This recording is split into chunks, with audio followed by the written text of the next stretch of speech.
ಪಂಚಾಯತ್ ಅಧ್ಯಕ್ಷೆಯ ವಿರುದ್ಧ ಭ್ರಷ್ಟಾಚಾರ ಆರೋಪ ರಣರಂಗವಾದ ಪೆರುವಾಯಿ ಗ್ರಾಮ ಪಂಚಾಯಿತಿ ಸಭೆ.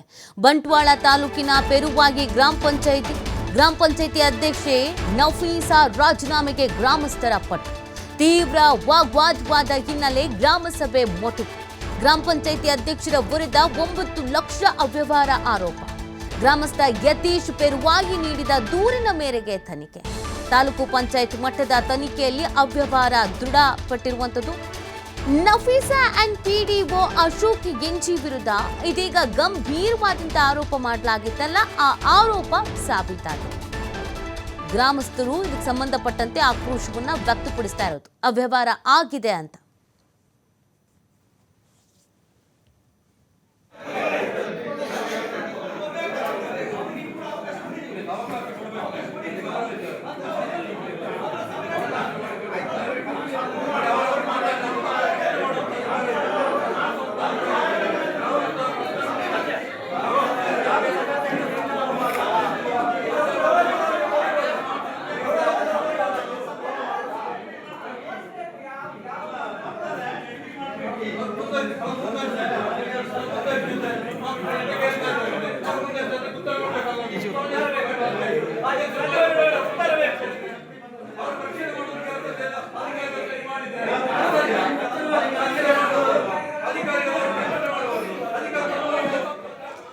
ಲಂಚ ಸ್ವೀಕಾರ ಮಾಡಲಾಗ್ತಿತ್ತು ಅನ್ನುವಂಥ ವಿಚಾರ, ಇದಕ್ಕೆ ಸಂಬಂಧಪಟ್ಟಂತೆಗೆ ಕೆಲವು ಅಧಿಕಾರಿಗಳು ಕೂಡ ಶಾಮೀಲಾಗಿದ್ದಾರೆ ಅಂತ.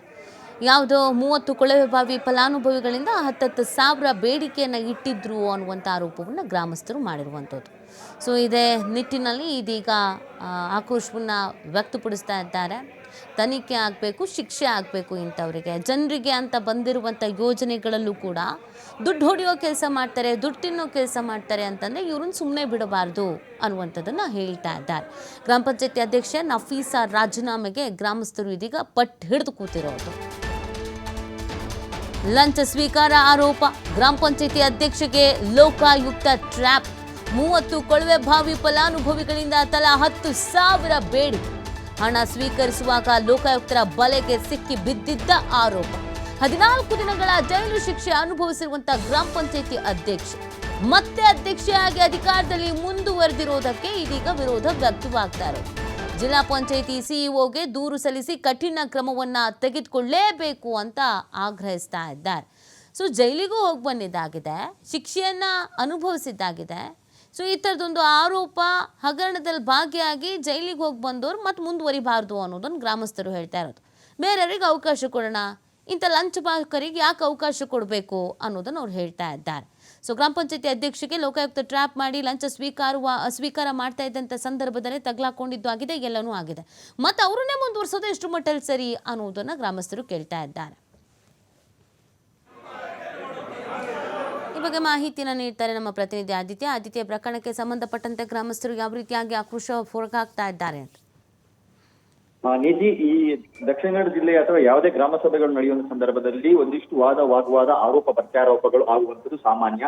ಆದ್ರೆ ಬಂಟ್ವಾಳ ತಾಲೂಕಿನ ಪೆರುವಾಯಿ ಗ್ರಾಮ ಪಂಚಾಯತ್ ಹಿಂದೆ ಕೂಡ ಒಂದು ದೊಡ್ಡ ಜಟಾಪಟಿ, ಅಂದ್ರೆ ಗ್ರಾಮ ಸಭೆ ನಡೆಯುವ ಸಂದರ್ಭದಲ್ಲಿ ಜಟಾಪಟಿಗೆ ಸಾಕ್ಷಿಯಾಗಿತ್ತು. ಪ್ರತಿ ಬಾರಿ ಅಲ್ಲಿ ಗ್ರಾಮಸ್ಥರ ಸಮಸ್ಯೆಗೆ ಕಾರಣವಾಗಬೇಕಾಗಿದ್ದ ಅಥವಾ ಸಮಸ್ಯೆ ಬಗೆಹರಿಸುವುದಕ್ಕೆ ಕಾರಣವಾಗಬೇಕಾಗಿದ್ದಂತ ಗ್ರಾಮ ಸಭೆಗಳು ಈ ರೀತಿ ಆರೋಪ ಪ್ರತ್ಯಾರೋಪಗಳ ನಡುವೆ ಸಿಕ್ಕಿ ಹಾಕಿ ಅರ್ಧಕ್ಕೆ ಮೊಟಕುಗೊಂಡು ಜನಸಾಮಾನ್ಯರ ಸಮಸ್ಯೆಗಳು ಅಲ್ಲಿ ಏನು ವ್ಯಕ್ತವಾಗದಂತಹ ಪರಿಸ್ಥಿತಿಗಳು ನಿರ್ಮಾಣವಾಗಿದೆ. ಇದು ಪೆರುವಾಯಿ ಗ್ರಾಮ ಪಂಚಾಯತ್. ಸೊ ಇಲ್ಲಿ ಅಧ್ಯಕ್ಷೆ ನಫೀಸಾ ಅನ್ನುವಂತವರ ಮೇಲೆ ಭ್ರಷ್ಟಾಚಾರದ ಆರೋಪ ಬಂದಿದೆ. ಅವರು ಲೋಕಾಯುಕ್ತ ಒಂದು ಬಲೆಗೂ ಕೂಡ ಬಿದ್ದಿದ್ದಾರೆ ಅನ್ನುವಂತಹ ಒಂದು ಆರೋಪ ಇದೆ. ಮತ್ತು ಈ ಹಿಂದೆ ಅಂದ್ರೆ ಇವರು ಸ್ವಚ್ಛತೆಗೆ ತೆಗೆದುಕೊಂಡಂತಹ ಒಂದಿಷ್ಟು ನಿಲುವುಗಳು ಮತ್ತು ಅವರೇ ಸ್ವಚ್ಛತೆಯ ಬಗ್ಗೆ ಹೆಚ್ಚಿನ ಮುತುವರ್ಜಿಯನ್ನು ವಹಿಸಿದ ಕಾರಣ ದೆಹಲಿಯಲ್ಲಿ ನಡೆದಂತಹ ಕೆಂಪು ಕೋಟೆಯ ಒಂದು ಸ್ವಾತಂತ್ರ್ಯೋತ್ಸವಕ್ಕೂ ಕೂಡ ಒಂದು ಆಹ್ವಾನವನ್ನ ಪಡೆದಂತ ಹೆಗ್ಗಳಿಕೆ ಅವರಿಗಿದ್ರು ಕೂಡ ಈಗ ಭ್ರಷ್ಟಾಚಾರ ಆರೋಪಕ್ಕೆ ಅವರು ಸಿಲುಕಿ ಹಾಕಿಕೊಂಡಿರುವಂತದ್ದು. ಹಾಗಾಗಿ ಗ್ರಾಮಸ್ಥರು ಮೊನ್ನೆ ನಡೆದಂತ ಗ್ರಾಮ ಸಭೆಯಲ್ಲೂ ಕೂಡ ಅವರ ಮೇಲೆ ಭ್ರಷ್ಟಾಚಾರದ ಆರೋಪ ಇದೆ ಮತ್ತು ಅದು ತಾಲೂಕು ಮಟ್ಟದ ಒಂದು ತನಿಖೆಯಲ್ಲಿ ಸಾಬೀತಾಗಿದೆ, ದೃಢಪಟ್ಟಿದೆ. ಆ ಕಾರಣಕ್ಕೋಸ್ಕರ ಅವರು ರಾಜೀನಾಮೆಯನ್ನ ಕೊಡಬೇಕು. ಇನ್ ಕೇಸ್ ಅವರು ರಾಜೀನಾಮೆಯನ್ನ ಕೊಡದೆ ಹೋದ್ರೆ ಮುಂದೆ ಯಾವುದೇ ಕಾರಣಕ್ಕೂ ಕೂಡ ನಾವು ಗ್ರಾಮ ಸಭೆಯನ್ನ ಮಾಡೋದಕ್ಕೆ ಬಿಡುವುದಿಲ್ಲ ಅನ್ನುವಂತಹ ರೀತಿಯ ಪ್ರತಿಜ್ಞೆಯನ್ನ ಕೂಡ ಅವರು ಮಾಡಿದ್ದಾರೆ. ಮೊನ್ನೆ ಕೂಡ ಏನು ಗ್ರಾಮ ಸಭೆಗಳು ಆರಂಭವಾಗಿ ಅವ್ಯಯ ಏನಿದೆಯೋ ಲೆಕ್ಕಾಚಾರಗಳು ನಡೆಯುವಂತ ಹೊತ್ತಿನಲ್ಲಿ ಈ ಆಕ್ರೋಶಗಳು ಹೊರಬಿದ್ದು ವಾಗ್ವಾದಗಳು ನಡೆದು ಬಳಿಕ ನೋಡೆಲ್ ಆಫೀಸರ್ ಅಲ್ಲಿ ಗ್ರಾಮ ಸಭೆಯನ್ನೇ ಅರ್ಧಕ್ಕೆ ಮುಟುಕುಗೊಳಿಸಿದ್ದಾರೆ. ಸೊ ನಫೀಸಾ ಪೆರುವಾಯಿ ಮೇಲೆ ಆರೋಪ ಬಂದಿದೆ. ಹಾಗಾಗಿ ಮುಂದಕ್ಕೂ ಕೂಡ ಅಂದ್ರೆ ಮುಂದೆ ಗ್ರಾಮ ಸಭೆ ನಡೆಯುವಂತ ಸಂದರ್ಭದಲ್ಲಿ ಕೂಡ ಇದೇ ಮುಂದುವರಿಯುತ್ತೆ ಅನ್ನುವಂತ ಎಚ್ಚರಿಕೆಯನ್ನ ಗ್ರಾಮಸ್ಥರು ಸದ್ಯ ನೀಡಿರೋದು.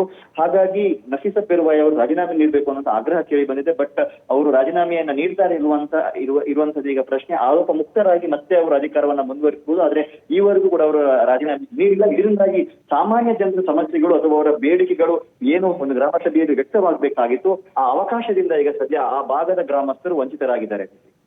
ಓಕೆ, ಥ್ಯಾಂಕ್ ಯು ಆದಿತ್ಯ ತಮ್ಮ ಡೀಟೇಲ್ಸ್ಗಾಗಿ.